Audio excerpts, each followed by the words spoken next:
Welcome to the Anonymous Andrew podcast. Life and the choices we make. The choices other people make. Why we choose to ignore the red flags. Red flags like gaslighting, cheating, addiction, mental illness, and much more. What role do they play in relationships? Follow me each week as we discuss these topics with anonymous guests and experts to hopefully become better humans, resulting in better choices. Like I say, been there, still doing that. Now on to the show. Welcome to the Anonymous Andrew podcast, Life and the Choices We Make. Okay, so today is Wednesday, July 24th, and I am still home with COVID. So I am now quarantined 5 days. And this sucks. That's all I can say. But it does not stop me from producing my podcast. I am bringing something to you that's a little special today and something that I've never done before. And I think you're going to enjoy it because today's episode is a redux or a revive. I'm bringing back one of the most popular episodes that I have produced. It is with Heather Wilde. Back in season 1, I was still trying to find my footing, and I stumbled upon Heather Wilde's website and bio, and it blew me away because she had a story that was very similar to mine, and you'll actually hear it in the interview, and it's just If you have been following the podcast and know the story from the beginning, I went through this horrible relationship filled with gaslighting and deceit and infidelity and all that, and basically traumatized me. And I think you'll see that Heather had a similar experience, and we bonded over that. I really look up to Heather. She has she's not just an amazing woman and a strong, resilient woman, but she built like this small empire around her, and she is helping so many people. And she has written several books, and she is now coming back on the show in a couple of weeks. We have her booked for a second appearance, and I cannot wait to talk to her again. But in the meantime, I wanted to bring you the original episode. So this is from season 1. I think it's episode number 36. So take a listen to this. This is back when I was still a wee young podcaster. Hello, everybody. Anonymous Andrew once again with another very special episode. Today, I have Heather Wilde. Am I pronouncing that correctly, Heather? That's right. That's right. Okay. Heather is an educator, a writer, and a speaker, and has recently published her memoir entitled Tumbled. Is that correct? Yes. Okay. And when I read Heather's bio, it looked very familiar. So I invited her on to tell us her story because we also have something else in common, which we'll talk about a little later. Heather, why don't you tell us a little bit about yourself and why you're here? Well, first, if my bio resonated with you, I feel like I should start with an apology. I'm sorry. Yeah, that's funny. Yeah, like sad but funny. Yeah. Yeah, sad but funny. Sorry. Yeah. So my name is Heather Wilde. I've been Heather Getty, Heather Youngquist, Heather Getty, Heather Kelly, and then I didn't have a name to go to, and so I picked Wilde. Because when you have had a traumatic life with lots of ups and downs, twists and turns, sometimes you're just so lost that you need to find a new name, a new identity. And so that's who I am. I was someone who grew up religious. And I always kind of joke, we talk about people putting us in a box, right? Like, oh, do you fit in the box? Well, I kind of say that my parents, not only did they put me in a box, but I'm pretty sure they use like packaging tape to shut it. Right. And so I was comfortable with that. I was not a rebeller, right? And so I was someone who, I think we call that codependent, where you start growing up believing that you are the one that's responsible for the feelings of other people around you. I became very sensitive to that. And all of a sudden, it doesn't take long. If you grow up like that as a child, it doesn't take long for you to really never develop an identity.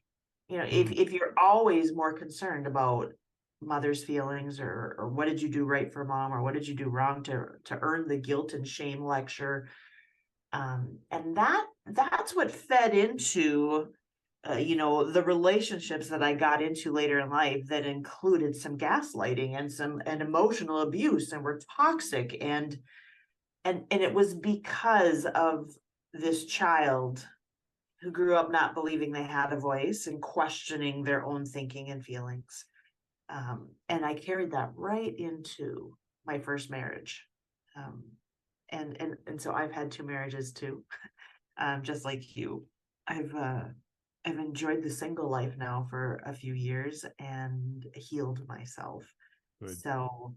So yeah, would you like me to talk about just kind of where the next chapter and how I kind of figured out that I was a part of something that was pretty toxic and gaslighting and its effects on me? Yeah, because this is why I resonated with your story. And similar, although I don't know that I was put in a box and wrapped up, but I was always brought up with that children are to be seen, not heard. And I turned out to be a people pleaser. And I'm one of these people that would rather be passive and not aggressive. And if there's I avoid confrontation, and if you say something, I will agree with you, yada yada yada. So, which got me into relationships where I would become the woman would basically wear the pants. She's the one that controlled everything. I would always find a more independent, more very well off woman. I always seem to attract women who are independent financially and like they've made it in life, but they're just not available emotionally or sexually or any relationship wise, and they would call the shot. So yeah, let's tell us about. I'd love if you'd like to share some of the trauma.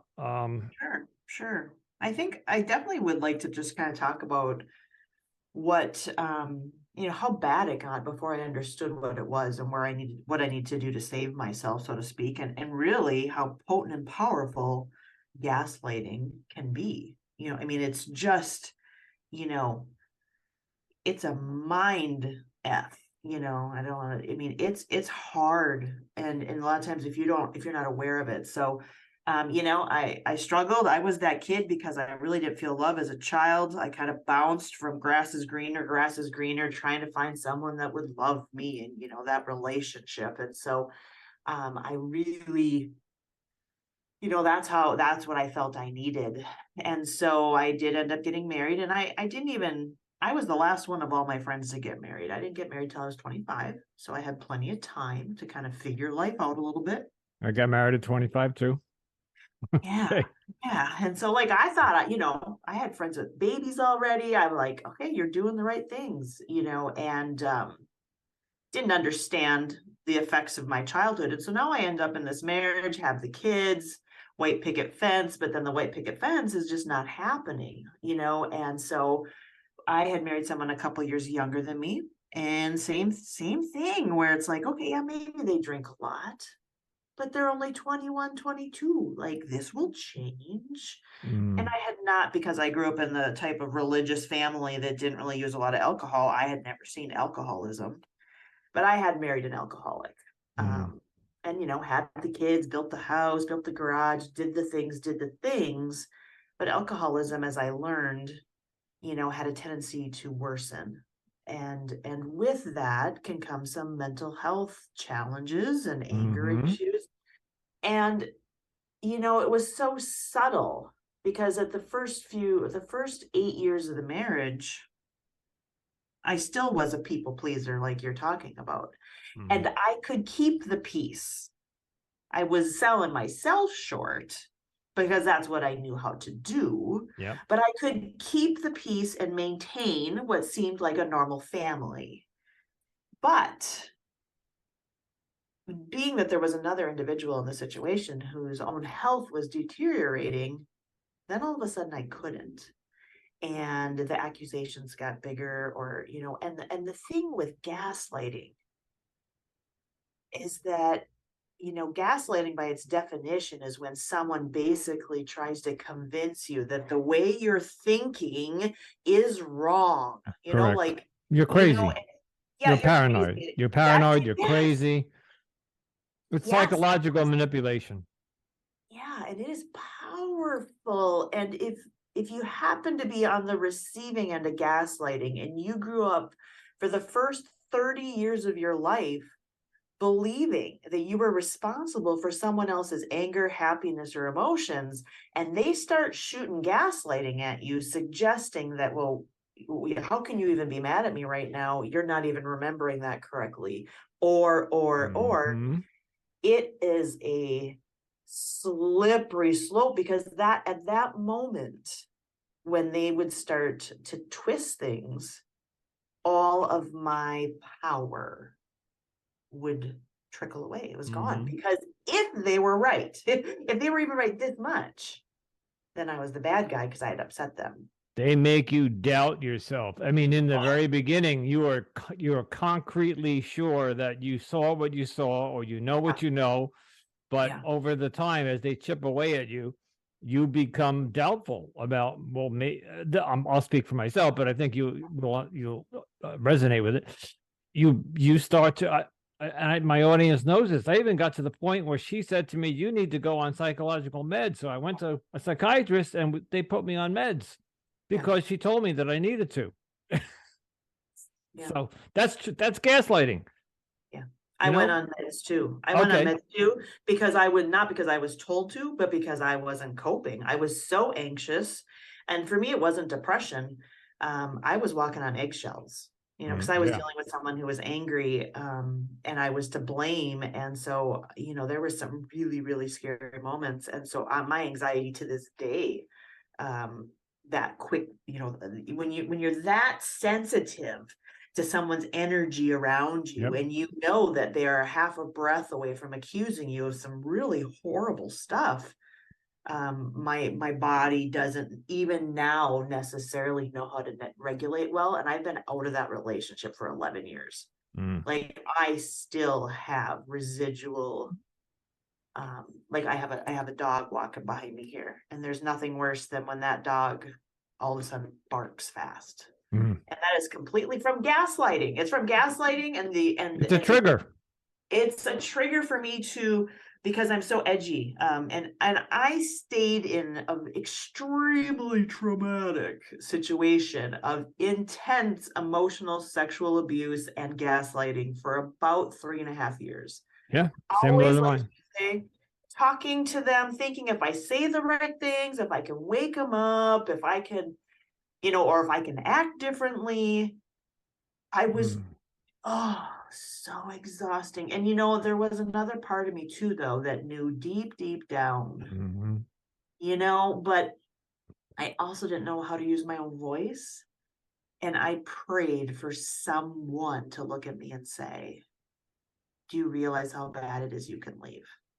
I was waiting for that for years, because I didn't know how to take action for myself, because I had been in a box that had been, I just didn't have a voice, to the point where I have a double neck fusion. C456 is fused from when I was about 40.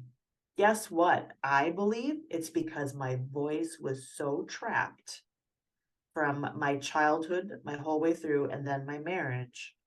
I believe it corroded my neck.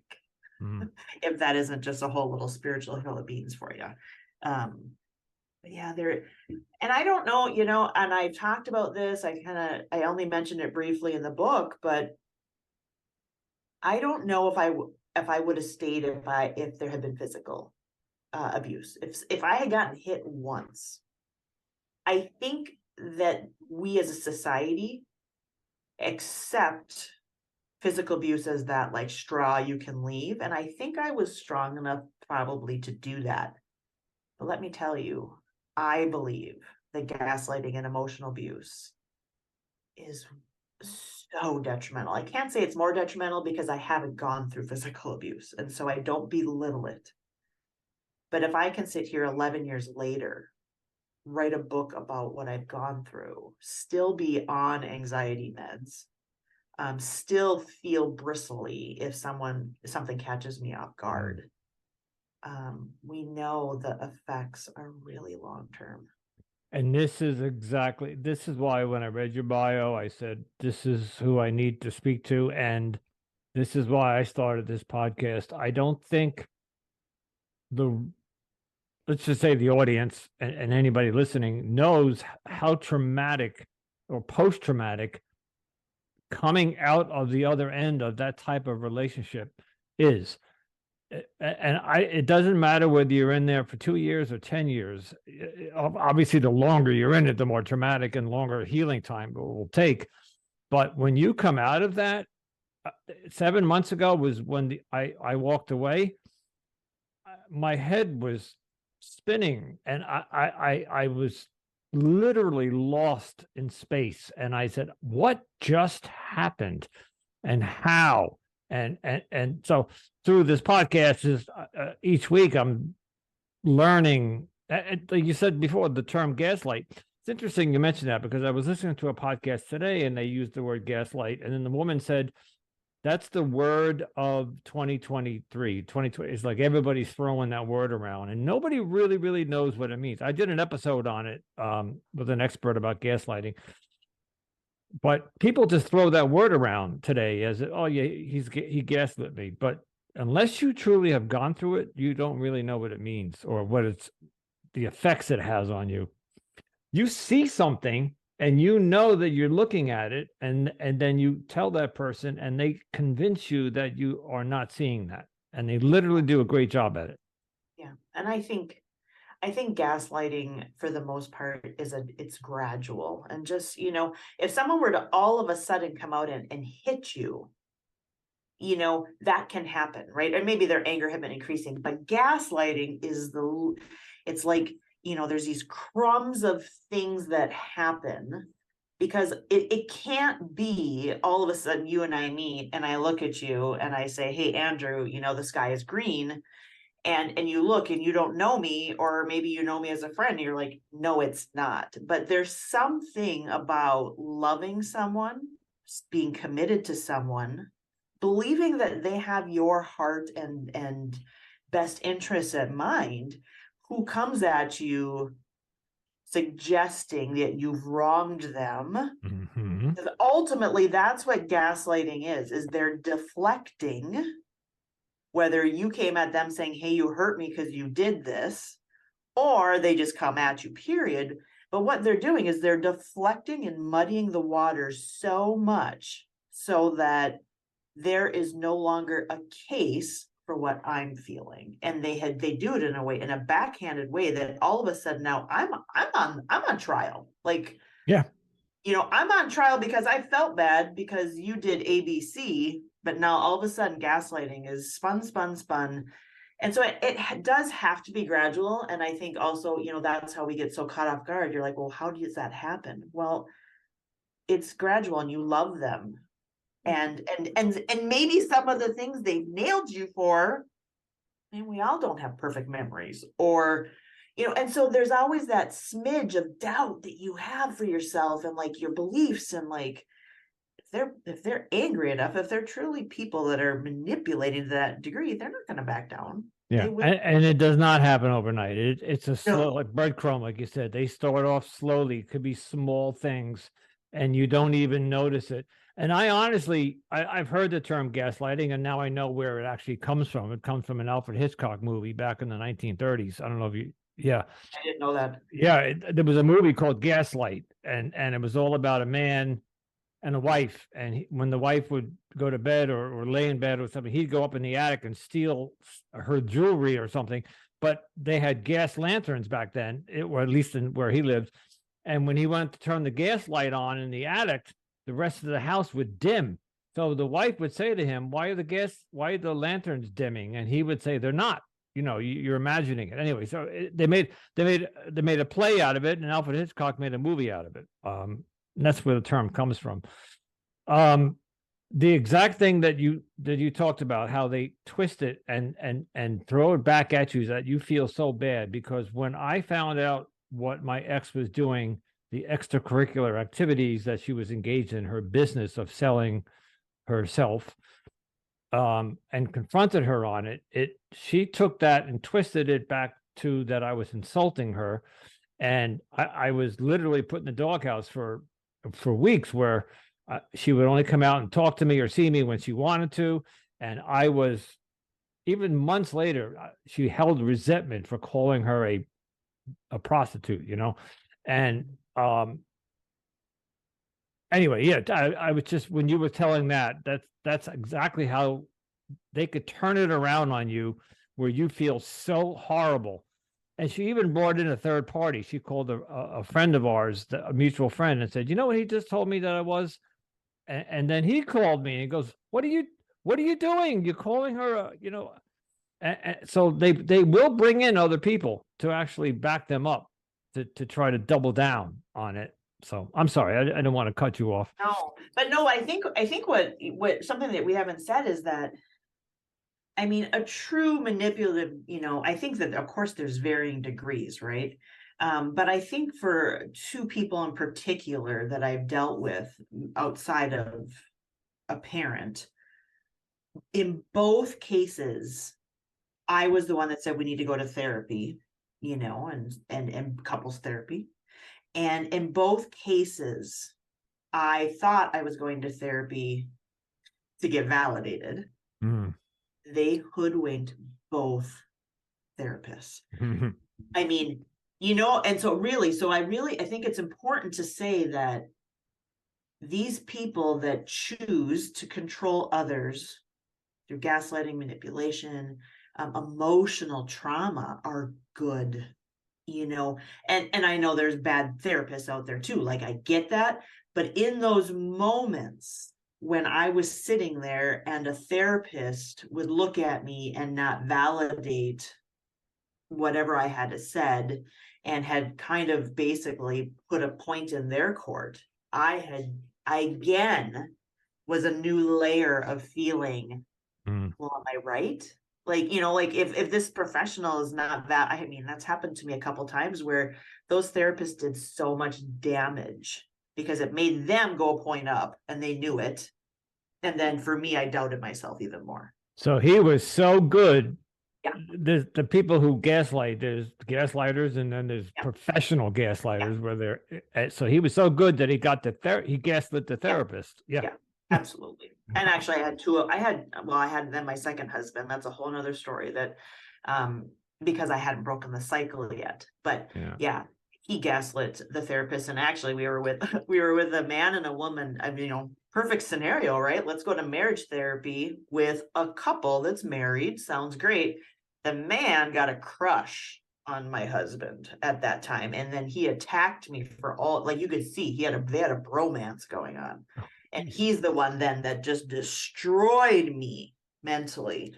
And I had already gone through that first marriage. I mean, that was a different scenario, but oofta, like, you have to be careful. I mean, now as someone who's strong, I was looking for help. I was looking for validation, and to go to a professional who didn't was so hard. It was so hard. I was fortunate enough. We did the same thing. It's amazing how our stories are similar.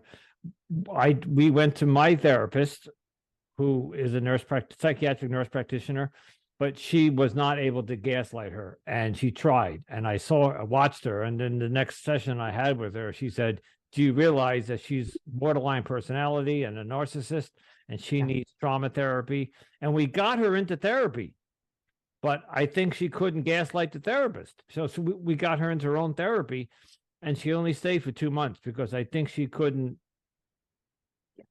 deal with the therapist wanted to really help her, and she wasn't willing.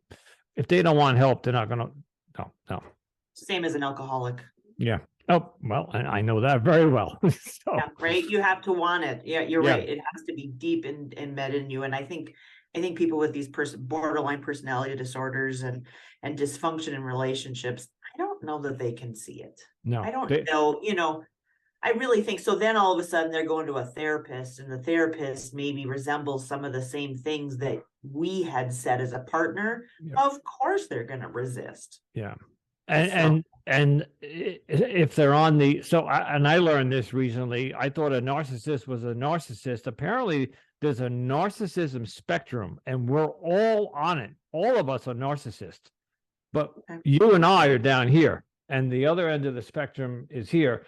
And so people fall anywhere in the middle. So a true person with narcissistic personality disorders all the way on the other end of the spectrum, they're not self-aware. They do not know that they're a narcissist. So they're not going to walk into an office and go, I need help. Even if you got them to go into an office, they would talk their way out of it, or gaslight. I think gaslighting and narcissism sometimes go hand in hand. I think so too. I think so. And I think that gaslighting is the strategy that's used when they feel threatened. A narcissist just wants what they want, right? Like they are going to believe that the world revolves around them. And like you say, that's an ego, and we are all on the spectrum. I can buy that. Some of us have tampered our egos down, and some people have had them flourish. But I think gaslighting, that's specific to deflecting or avoidance. It's a strategy. So you could have plenty of narcissists on the planet who are just happy and living life because they're doing their thing. Yeah.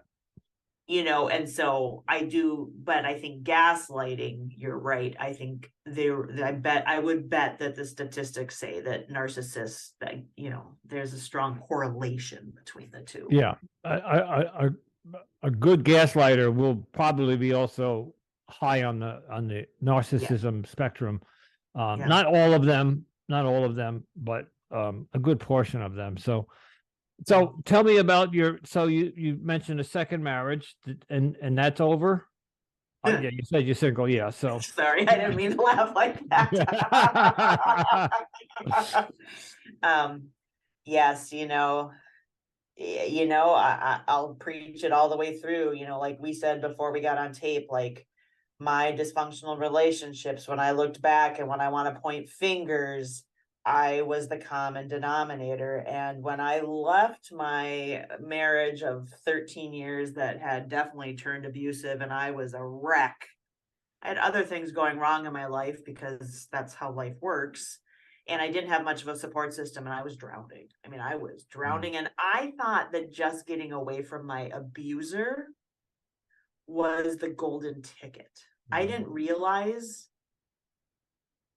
the 8 years of therapy I was going to need that would unpack my childhood and my marriage. Like, I did not know. I thought, so I'm just over here going, oh yeah, I just ended a narcissistic marriage. I've been abusive, highly abusive for 4 years. I'm going to start dating. I didn't get married for like 2.5 years after I think I had left that marriage, but I was not healed in any shape of the word, and I did not pick wisely. And that's the name of my show, Anonymous Andrew, Life and the Choices We Make. And it's all about choosing wisely. Thank you for saying that. And also I'm in the same boat where I was repeating the same pattern over and over again by just leaving one relationship, start dating, getting into another one, and finding myself right back. Yeah. In the opening of my podcast, I say, been there, still doing that, as opposed to been there, done that. I'm still doing that. And I, like you, are now taking some time off from dating. And well, that's not entirely true, but I'm not going to get into a relationship. I need to fix whatever's broken on this end. I take full responsibility for a lot of while I went through what you went through, I stayed. And like you did, we stay. Why do we stay? And 11 years you were married the first time? I was married 12 years. Yeah. 12 years. The divorce took about a year, almost a year. because you know, a narcissist doesn't want to like make that an easy process either. Oh, of So course not. No. yeah, and I think there were, like you said, there were red flags all along. I chose to ignore them. I thought Correct. age would change it, I would change it, whatever, you know, very delusional in that belief.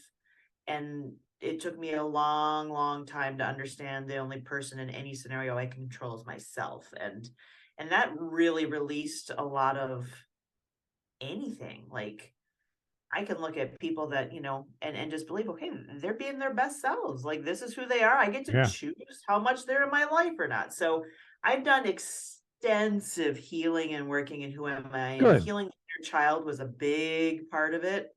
That was the clincher for me. I don't know if you've done that yet. If not, that's something I highly recommend. I've done so because I'm in recovery. I do have a 12-step program. So there's, I don't know if you're familiar with it, but the 12 steps do address a lot of why we drank Okay. excessively and even childhood stuff. Let's talk about something that another thing that caught my eye in your bio, and we talked about briefly. And my audience doesn't know this, but we'll start with you. You are passionate about trauma tattoos. Yeah. Why don't you talk about that for a little bit? When I knew, well, number one, I grew up religious. Tattoos were not a thing. Of Drinking course. wasn't a Me thing, too. you know, Me all too. those things. And so after I left that marriage, I felt so empowered because nobody reached out to give me a handout. Like this was all Heather figuring it out. So I went and got, I can show it. You'll be upside down for you, but here's the first one. It's upside down. It says courage. Okay. And it's that tree with the cross at one end. And that was my very first tattoo. And I saw that it was my badge I had earned, you know, the warrior Correct. badge. Mm-hmm. And so, you know, I mean, I would look at that thing and it was like, it defined me. And I, you know, and oddly enough, or maybe conveniently enough, you know, in my parents' eyes, I also had sold my soul to the devil. And that created, you know, much more rifts because I got this tiny little tattoo that says courage with a cross on it, of all things. And so then as time went on, so now we're talking the last 10 years, I started getting more and more tattoos. One of them is my story arm, and then one of them is kind of symbolically speaking too. And it was only like maybe a year or two ago that I realized that, you know, that I could identify that my tattoos were trauma therapy for me. Like, you Correct. know, badging myself. And here's the thing, 95% of my tattoos are on my arms because I needed to see them. Correct. There, you know, like to me, it was like, this is mine. I need to see it. And I equated it just probably within the last 2 years to trauma therapy. But I also realized, and I kind of understood, you know, that newer wave of the people cut.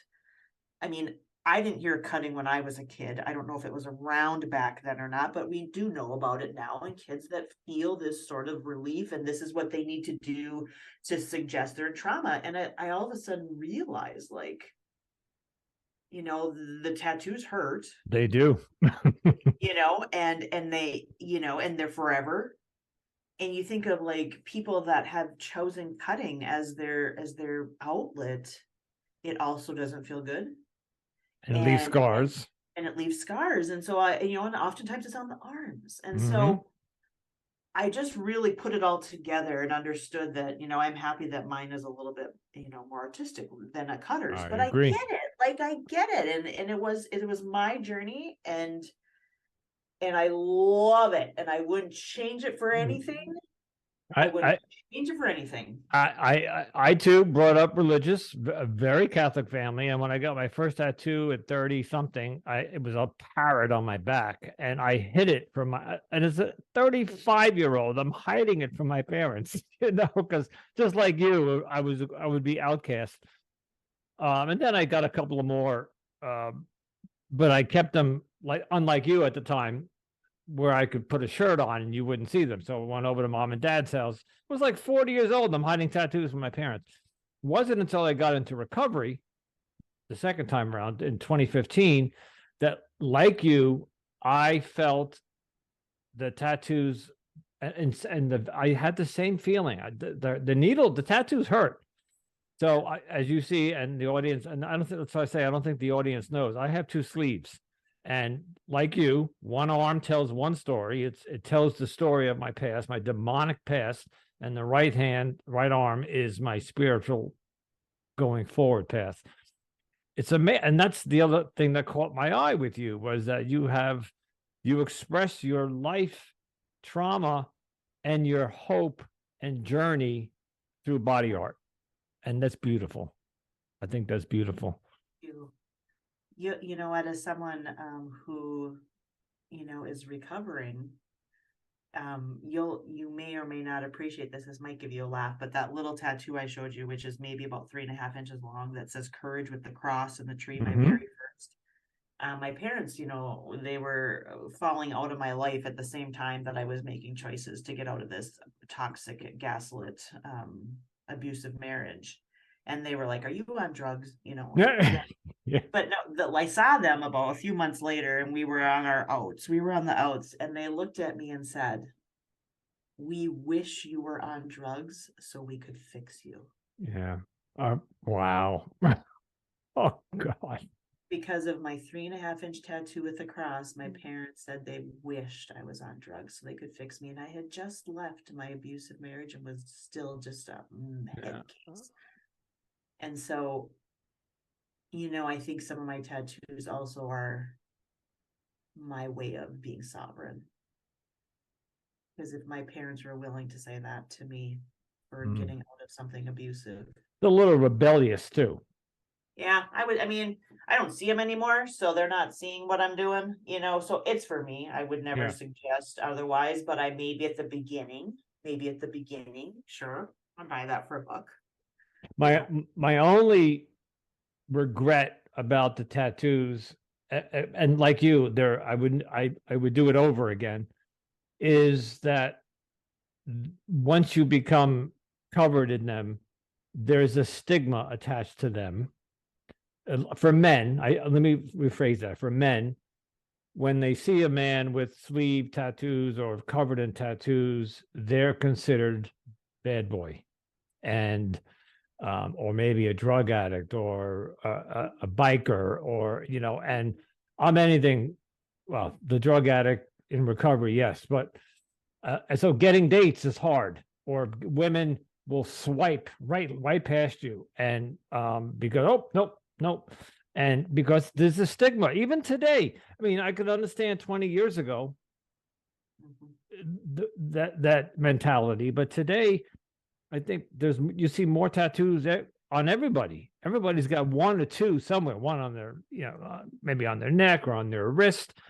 But if you have a whole slew of them, you somehow become judged already. I'm judged, and what is it? What's that? Judge, jury, and trial, and done. Yeah, but guess what? Those aren't your people. They're not my people, right? So you can actually say thank you, because you would have never dated them anyway if they were willing to swipe on you just based on having that tattoo. So it's one less asshat that you have to talk to through a dating website. Yeah. I didn't think of it that way. Thank you. Yeah. They did you a service, and you don't want to be around people that would literally swipe based on our journey. This is my journey, and I want someone to be able to look at my tattoos and say, "Damn, tell me the story." Yeah. Well, it's funny you say that, because I used to put in my profile, by the way, I have 2 sleeves and they tell a story. If you want to hear it, hit me up or something. I would say that. Yeah. And I did date, obviously. I've in my sobriety, I've had 3 girlfriends, and I obviously accepted the tattoos. But anyway, we're talking about me. I want to talk about you. So, okay. Tell me a little bit about. You're my guest, and I'm taking up. What tell me about your book, Tumbled. How did you come to write that? Your Oh, memoir. yes. So the full title, it's Tumbled, and it's a memoir of perseverance, personal growth, and magical transformation. And, that's really my journey. About 2018, I'd had another really significant aha moment in my life, something where I was that common denominator happened. And I had been telling some people, and their eyes would get big, or I was talking to some law officials. They're like, well, we've never heard of this. This is fascinating. And I started saying, yeah, I know my life belongs on Dateline. I just kind of repeated it. And I'm like, well, that's really not funny. But I was like, you should write a book. And I was an English major. I was an English teacher. And so I thought, I'm gonna write about this. I'm gonna write about this weird dumpster fire life. Well, I mapped it out, but here's the thing. You write a book to air your dirty laundry, but if you're still unhealthy, it's probably a poor me victim mentality, Yep. pointing some fingers, even if the names are changed. And the universe very swiftly removed my creative energy. So I didn't continue it. I did nothing with it. I made an outline. Well, then I had to go through some more crap and I had to heal some more. And all of a sudden it's 4 years later and I ran across an ad on Facebook at 5 a.m. that said, is 2022 your year to get your book written? And I had signed up in under 10 minutes. I just signed up. And so 2022 was my year. And I wrote the book in 5 months, very passionately. It's a memoir, and it's who was that common denominator. And it is about what people did to me. I don't argue that there are people that we regrettably run into that we wish we hadn't. Absolutely. But I very much so wanted this book to, with no doubt, it's about me and my journey and my knowing that I had to change and how I figured that out and what did I do and the baby steps, because it's not about them. Everybody's got people like them in their lives. And so I needed the book to be about me and my growth. And so that it could also be a tool for others. And it does. It deals with, emotional and sexual abuse, narcissism, gaslighting, the failure of our court systems, for sure. Oh. 2.5 years ago, I was homeless. And I have my master's degree. Not that says anything, but I was a successful teacher with my master's degree. I was saving kids' lives. I worked with the toughest kids in a low socioeconomic bigger city. And but yet I was still stuck in my patterns. Yeah. And so that was the book, and it came out, and I feel 20 years younger. It was nerve-wracking to write and nerve-wracking to The labor of love. Yeah, but I didn't realize that, once it published and the sky didn't fall, which was nice because I thought it would, then all of a sudden I was like, oh, that story's over there. I don't have to worry about it anymore. And Interesting. So now, I didn't know that. I feel better. I feel lighter. You purged. Story. You purged. I purged it, and then this new blessing, that book came out. It got published right around Valentine's Day. And by the following weekend, I had been contacted by a local family to write the book of their mother in hospice. Oh, how nice. It was her dream, like a Tuesdays with Maury concept. And it has been the most beautiful event of my life. And I'm just finishing the manuscript right now. So I'll be publishing another book here in about 4 weeks. Congratulations. That's great. So you're off to becoming, you're now an author. I just put a concept together in my head. So you have a background, like you said, in English and a master's. Yeah. After your trauma, to help you heal, and I think the book did help you purge, you wrote a memoir.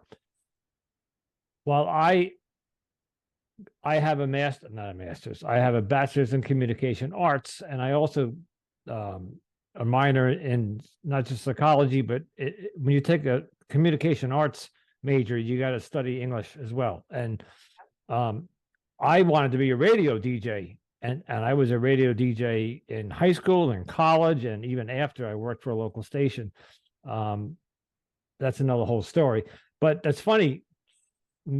Many decades later, here I am back on the microphone using my background to purge, because that's basically, so you took your education to purge by writing a memoir and heal, and this is my way of doing it. And at least we had something to fall back on to help us heal.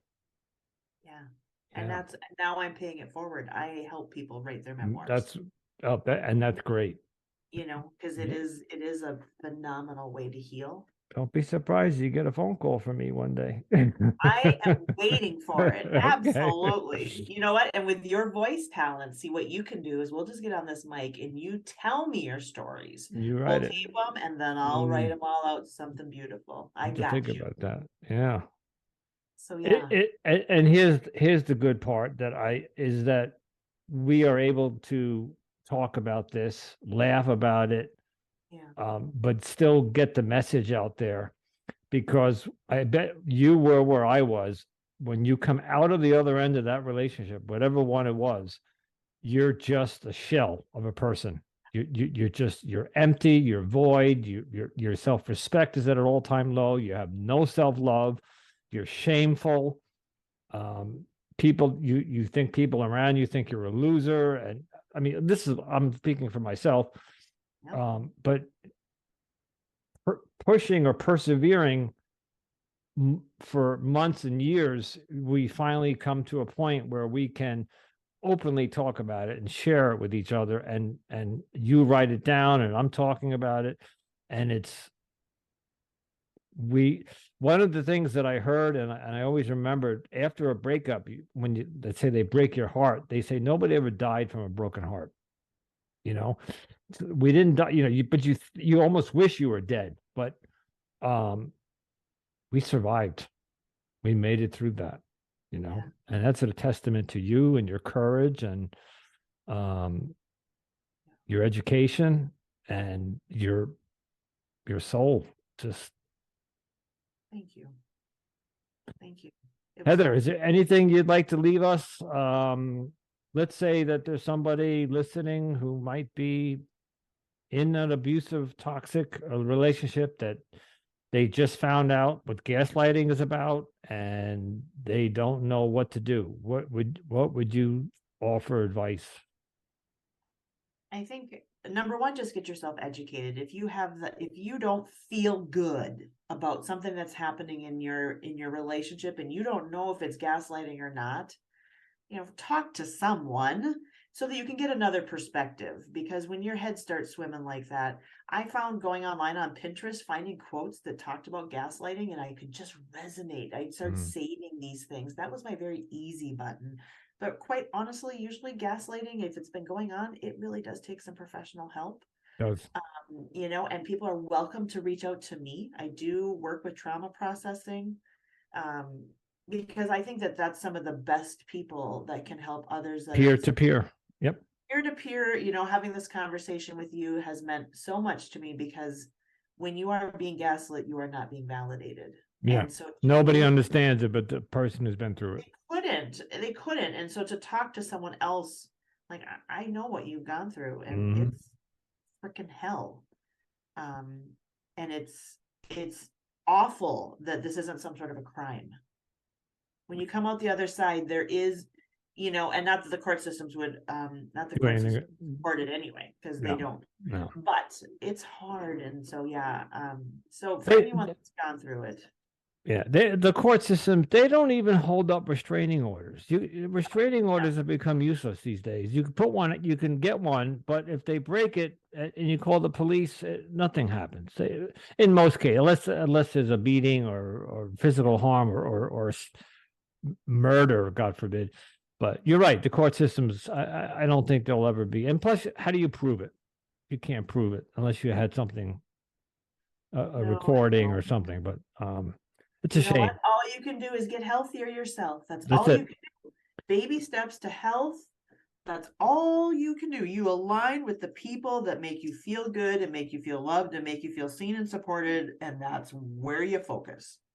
That's what I say. Heather, where can we find you? I'm going to put everything in the show notes, but is there anything you'd like to, website that you, Yeah, absolutely. So I'm on Facebook a lot as just Heather Wilde, E at the end of Wild. But then also my website and my brand is called Wilde House of. And the reason I do that, it's Wilde House of, because everybody's welcome at my Wild House and everybody needs something else. Do you need empowerment? It's the Wild House of empowerment. It's the Wild House of validation, the Wild House of hope, encouragement. What do you need? But it's going to be a safe space. And so wildhouseof.com is my space. and they can contact you through there or through Absolutely. Facebook. Or through Absolutely. Facebook. Yeah, absolutely. Heather, it was an absolute delight speaking with you, and I finally feel validated myself that somebody else understood, because I've been having experts on telling me all about what gaslighting is, but I haven't had anybody on who experienced it. So Wow. it was a pleasure. Yeah, thank you so much. I wish you luck. Congratulations on your becoming an author and a memoir writer, and I wish you the best of luck. And I might just reach out to you one day with my story. So, Sounds great. Best luck to you too. all right, Heather. Thank you so much. Thank you.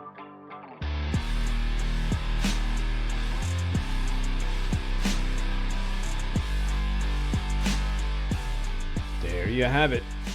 The episode that started my gaslighting journey of trying to figure out what,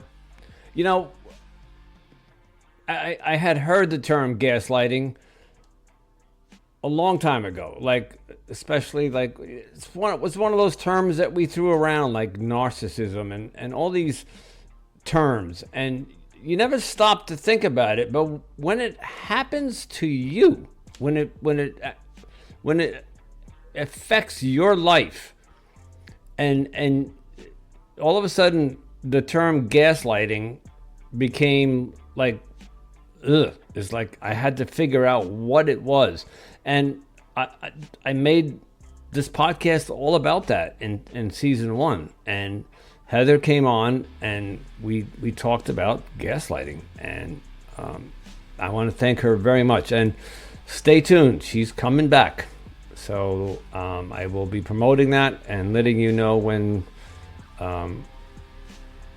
that episode will be airing. So I want to again thank Heather very, very much.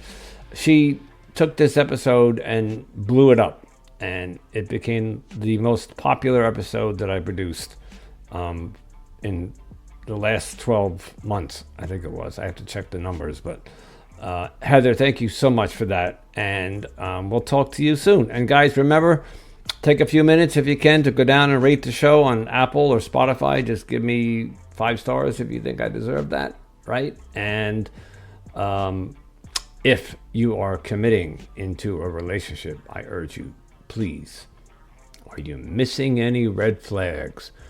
Are you experiencing gaslighting? Please take a look before you jump into that relationship. And until next time, and hopefully COVID-free next time, Anonymous Andrew. Ciao.